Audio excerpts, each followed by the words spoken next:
जिसे देखो भौतिकतावाद की होड़ में लगा है, पागलों के मानित अपने श्वासों को बर्बाद कर रहा है।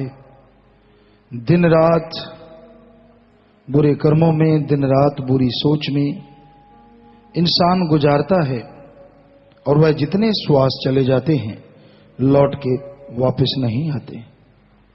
एक बार जो श्वास चला गया वो दोबारा नहीं आता और गुजरे हुए समय को आप वापस लाके सुधार नहीं सकते। जो गुजर गया वो गुजर गया, जो रह रहा है उसमें फायदा उठाओ।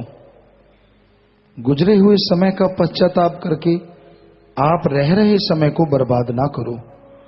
गुजरे समय में जो आपसे त्रुटियां हुई हैं, गलतियां हुई हैं, आने वाले समय में उनको दोहराओ ना। गुजरे समय की गलतियों के लिए अल्लाह वाहिगुरु राम का सुमरण करते रहो।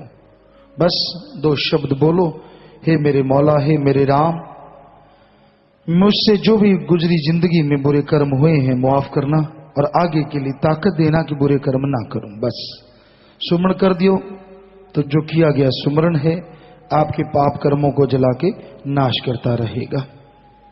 क्योंकि समय लौट के तो आता नहीं और समय रुकता भी नहीं। किसी के लिए समय कभी इंतजार नहीं करता, ये तो अपनी चाल पे चलता चला जाता है। सेकंड, मिनट, घंटा, दिन, महीना, साल, यूं समय गुजर गया कुछ पता ही नहीं चलता। आदमी कई बार खुद भी हैरान होता है, कब बचपन गया, कब जवानी गई, कब अधेड़ अवस्था और कब बुढ़ापा आ गया। देखते देखते ये क्या हुआ, कैसे बदल गया सब कुछ। नहीं बदला तो एक जो बदलेगा भी नहीं और कभी बदला भी नहीं, वो अल्लाह वाहिगुरु राम, वो नहीं बदलता। सदगुरु मौला दाता वो कभी नहीं बदलता। दुनिया की हर चीज बदल रही है। बड़े से बड़े कहलाने वाले, छोटे से छोटे चुपचाप रहने वाले, कोई भरोसा नहीं। मन किस पे अपनी तिगड़म कस दे, किसको अपने जाल में फंसा ले तो सब को बर्बाद करके रख देता है। बर्बादी के बाद होश आए ना आए, फायदा समझदारी तो इसी में है कि बर्बादी से पहले पहले आपको होश आ जाए। आपका कुछ बिगड़े, आपका कोई नुकसान हो, आप दुखी हो, उससे पहले पहले वो पहाड़ जैसे कर्म आपके कट जाएं। ये संभव है राम नाम के जाप से। आने वाले पहाड़ जैसे कर्म कंकर में अगर कोई बदल सकता है तो अल्लाह वाहिगुरु राम का नाम, वही एक ऐसी ताकत है जो आपके पाप कर्मों को क्षण में बदल देता है, आपको अंत्यकरण से पवित्र बना देता है और आप इस काबिल बन जाते हैं कि मालिक की दया में रहमत को कण कण में, जर्रे जर्रे में महसूस कर सकें। तो भाई ये बहुत जरूरी है कि आप सुमरन करें, मालिक से मालिक को मांगा करें और जितनी भी बुराइयां हैं उनसे अपने आप को बचा के रखो। काम वासना, क्रोध, लोभ, मोह, अहंकार, मन, माया, ये सारी चीजें मिलकर इंसान को कब गुमराह कर दें कोई भरोसा नहीं। तो इसलिए ज्ञान उतना ही काफी है जितना अपने आप को समझा सको। क्योंकि बड़े बड़े ज्ञानियों को देखा है जल्दी काम चला जाता है, जल्दी खिसक जाते हैं।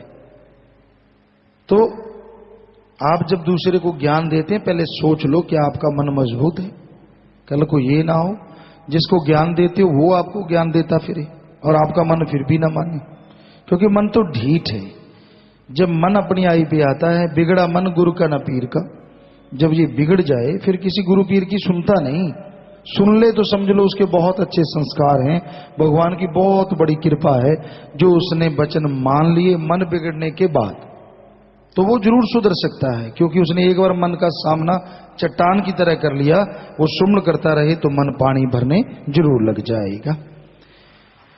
यानी बुराइयां आपके अंदर से निकल जाएंगी। क्योंकि एक बार मन का जब उबाल आता है, दूध में उबाला नहीं आता, सारा दूध निकल सकता है, लेकिन माता बहनें जो समझदार होती हैं, पानी का छींटा दे दिया या उसे हिला दिया या वो तरीके होते हैं तो वो नीचे बैठ जाता है।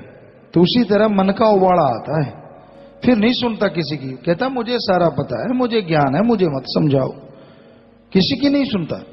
उस समय कहीं सदगुरु की सुन के जीव सुधर जाए, समझ गया, रुक गया बुराई से, तो समझो मालिक की बहुत बड़ी कृपा हो गई।